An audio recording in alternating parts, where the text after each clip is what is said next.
পিঠে দেখলেই তো বানাতে ইচ্ছে করবে, দেখতে যেমন সুন্দর আর বানানো তো জলের মতো সহজ। এভাবে একবার পিঠে বাড়িতে বানিয়ে দেখুন, নিজেরাই তো পুরো অবাক হয়ে যাবেন। আর যাকে বানিয়ে খাওয়াবেন সেই তো প্রশংসা করবেই করবে। নমস্কার বন্ধুরা, রূপার রন্ধনশালায় আপনাদের সকলকে অনেক অনেক স্বাগত জানাই। তো চলে এসেছি আজকের আবারও একটা নতুন রেসিপি নিয়ে। আর এই শীতে তো আপনারা বাড়িতে তো নানা রকমের পিঠে তৈরি করে খান। তো আমার মতো করে আজকে এইভাবে পিঠেটা তৈরি করে দেখবেন। দেখতে হবে তো একেবারে গোলাপ ফুলের মতো, দেখতে যেমন সুন্দর, খেতেও তো দারুণ লাগে। এইভাবে পিঠে বানিয়ে যাকে খাওয়াবেন সেই তো প্রশংসা করবেই করবে। তো আপনারা সঙ্গে থাকুন আর প্রথম থেকে শেষ পর্যন্ত পুরো রেসিপিটা দেখতে থাকুন। আশা করি আজকের রেসিপিটা আপনাদের অনেক অনেক ভালো লাগবে। তবে চলুন দেরি না করে শুরু করে দিই আজকের রেসিপিটা।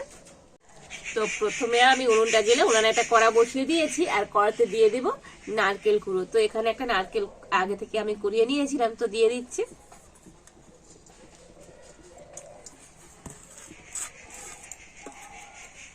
আর দিয়ে দেবো হাফ বাটি খেজুরের পাটালি গুড়। তো আপনারা চাইলে জল গুড়টাও দিয়ে তৈরি করতে পারেন। আর এবার আমি এইভাবে একটু নাড়াচাড়া করে নেব। আর এইভাবে নাড়াচাড়া করলে গুড়টা কিন্তু খুব ভালো মতো গলে যাবে। তো কন্টিনিউ নাড়াচাড়া করে সুন্দর একটা আঠালো পুর তৈরি করে নিয়েছি। তো পুরটাকে একটু এরকম আঠালো করেই তৈরি করে নিতে হবে। আর এবার আমি পুরটা নামিয়ে নেব। তো আজকে পিঠের জন্য পিঠের পুরটা আমার একেবারে রেডি।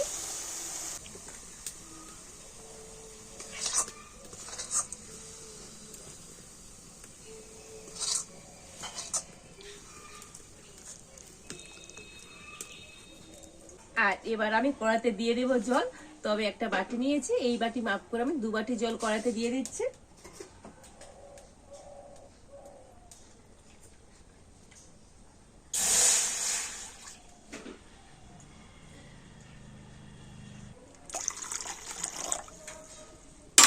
তো জলের মধ্যে অল্প একটু সামান্য পরিমাণে লবণ দিয়ে দিচ্ছি। আর এবার আমি জলটাকে একটু ভালো করে ফুটিয়ে নেব। তো দেখুন জলটা কিন্তু খুব ভালো মতো ফুটে গিয়েছে। আর এবার আমি ওই জলের মধ্যে দিয়ে দেব ওই একই বাটির মাপ করে 1 বাটি চালের গুঁড়ি। আর দিয়ে দেবো 1 বাটি ময়দা। আর এবার একটু নাড়াচাড়া করে তো এইভাবে সুন্দর একটা ডো তৈরি করে নেব। তো আপনারা চাইলে শুধুমাত্র চালের গুঁড়ি কিংবা শুধু ময়দা দিয়েও কিন্তু পিঠেটা তৈরি করতে পারেন। তবে এই 2 রকম দিয়ে পিঠে বানিয়ে দেখবেন, পিঠেটা খেতে কিন্তু অনেক বেশি ভালো লাগে। তো এবার হালকা জাল দিয়ে তো কড়াতে কিন্তু খুব ভালো করে নেড়ে চেড়ে সবকিছু একটু মিশিয়ে নিতে হবে। তো দেখুন জলের সাথে সবকিছু এবার একটু মিশিয়ে নিয়েছি। আর এবার আমি এটাকে নামিয়ে নেব।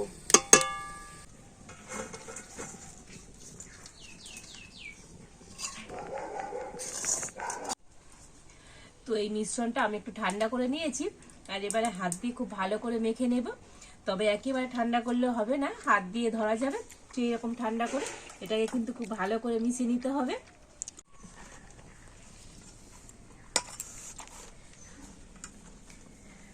তো একটু ভালো করে হাত দিয়ে এরকম ঠেসে ঠেসে আর এটাকে মেখে নিতে হবে।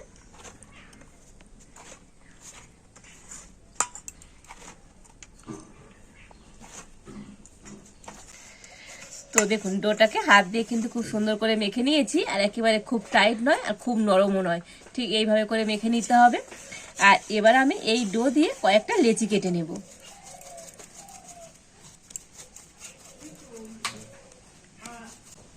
তো দেখুন এইরকম ছোট ছোট সাইজের আমি লেচি কেটে নিচ্ছি।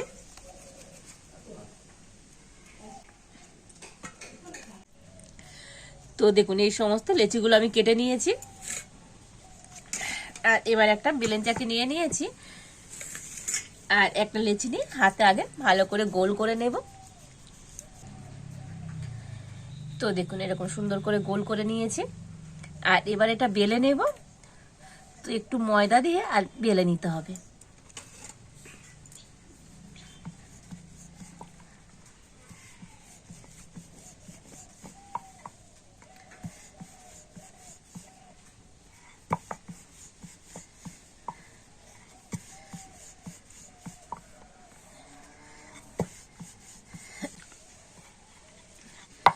তো দেখুন এইভাবে করে গোল করে নিয়েছি, মানে লুচির মতো করে বেলে নিয়েছি।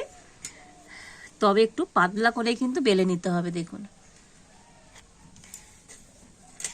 তো এবার আমি গোলাপ ফুল পিঠা তৈরি করে নেব, একদম খুবই সহজ পদ্ধতিতে। তো দেখুন, একটা ছুরি নিয়েছি, ছুরি দিয়ে প্রথমে আমি এই সাইডে একটুখানি এইভাবে কেটে নেব, আর এই সোজাসুজি করে এই সাইডেও কেটে নেব।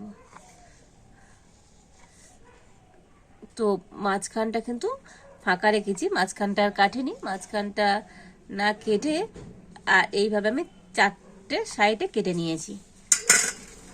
আর এবার আমি যে পুরটা তৈরি করে রেখেছিলাম, তো পুরটা আমি মাঝখানে দিয়ে দেব।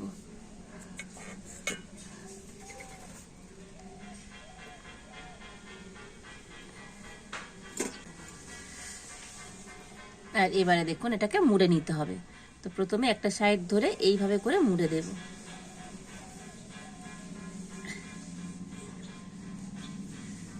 এবার এই সাইডটা নিয়েও একইভাবে আমি মুড়ে দিচ্ছি।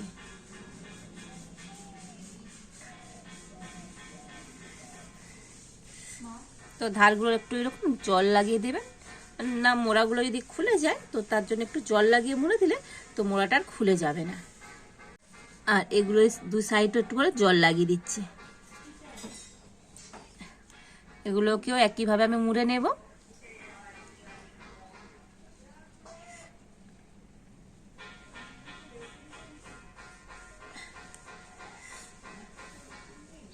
তো দেখুন, সুন্দর করে মুড়ে নিয়েছি। আর এই পাপড়িগুলোকে একটু আমি এইভাবে খেলিয়ে দেব।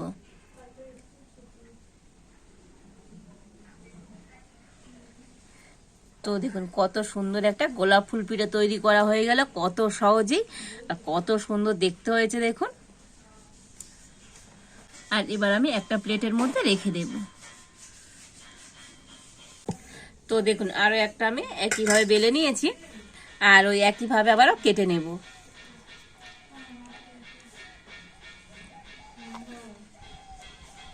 তো এটা কিন্তু একেবারে একটা সহজ হচ্ছে কি গোলাপ ফুল পিঠের রেসিপি। তো আপনারা একবার দেখলেই তো যে কেউ বাড়িতে কিন্তু খুব সহজে এই সুন্দর পিঠেটা তৈরি করে নিতে পারবে। আর আমি একইভাবে মাঝখানে পুর দিয়ে দেব।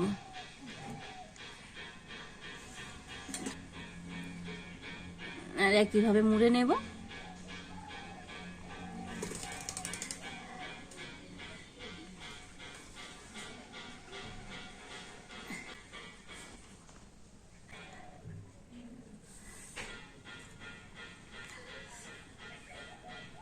তো এই দু সাইডে একটু জল দিয়ে মুড়ে নিলে তো মোড়াটা আর খুলে যায় না।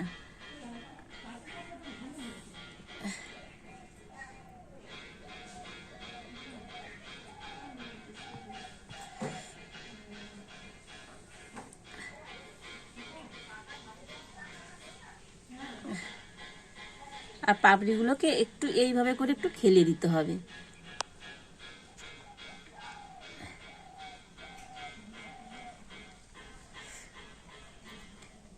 তো দেখুন, আরো একটা আমি গোলাপ ফুল পিঠে তৈরি করে নিলাম, দেখতে কত সুন্দর হচ্ছে দেখুন।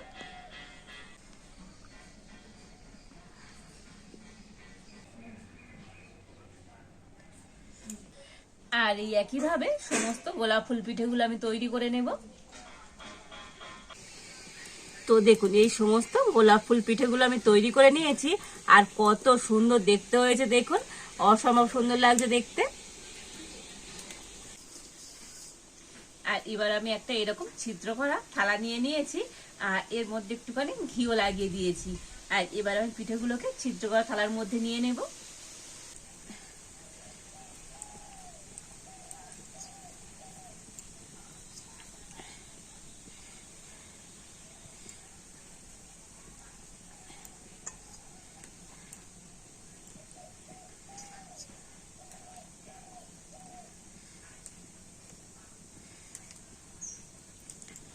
তো দেখুন, পিঠেগুলোকে সুন্দর করে ছিদ্র করা থালার মধ্যে আমি নিয়ে নিয়েছি।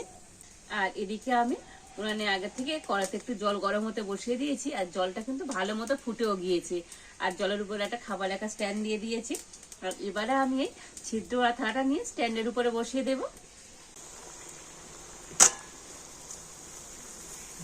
আর এবার আমি পিঠেটা ঢাকা দিয়ে দেব।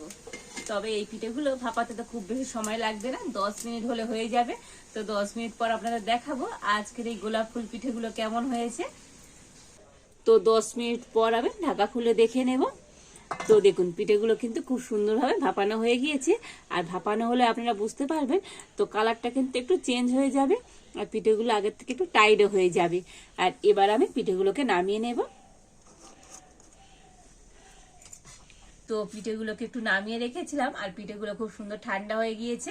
আর এবার আমি এই ছিদ্র করা থালা থেকে পিঠেগুলো তুলে নেব। আর ঠান্ডা হয়ে গেলে তো খুব সুন্দর কিন্তু থালা থেকে ছেড়ে আসবে। দেখুন কতটা সুন্দর লাগছে আজকের এই গোলাপ ফুল পিঠেগুলো।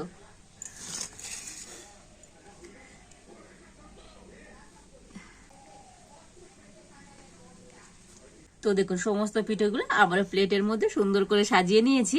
আর আজকের এই গোলাপ ফুল পিঠেগুলো দেখতে কত সুন্দর হয়েছে দেখুন। তো অসম্ভব সুন্দর লাগছে দেখতে। তো এতটা সুন্দর দেখতে হয়েছে তো দেখেই তো চোখ ফেরাতেই পারবেন না। আর দেখা মাত্রাই তো আপনাদের বাড়িতে বানাতে ইচ্ছে করবে। তো প্রত্যেকটা পিঠে তো অসম্ভব সুন্দর হয়েছে। এইভাবে পিঠে বানিয়ে তো যাকে একবার খাওয়াবেন সেই তো প্রশংসা করবেই করবে। অসম্ভব সুন্দর লাগছে দেখুন আজকের এই গোলাপ ফুল পিঠেগুলো। দেখলেই মনে হবে না খেয়ে যেন সাজিয়ে রাখি। আর পিঠেটাও কিন্তু খুব সুন্দরভাবে সিদ্ধ হয়েছে, তো আপনাদের দেখাচ্ছি। ভিতরে তো পুরি একেবারে ভরপুর। আর এই পিঠেগুলো তো একটু পুর বেশি দিতে হয়, তবে পিঠেগুলো খেতে অনেক সুন্দর হয়। তো আজকের আমার এই গোলাপ ফুল পিঠে রেসিপিটা আপনাদের কেমন লাগলো তো অবশ্যই কমেন্ট করে জানাবেন। ভালো লাগলে লাইক শেয়ার সাবস্ক্রাইব করবেন। আজ এই পর্যন্ত। আপনারা ভালো থাকুন, সুস্থ থাকুন। দেখা হচ্ছে নতুন কোনো একটা রেসিপি নিয়ে।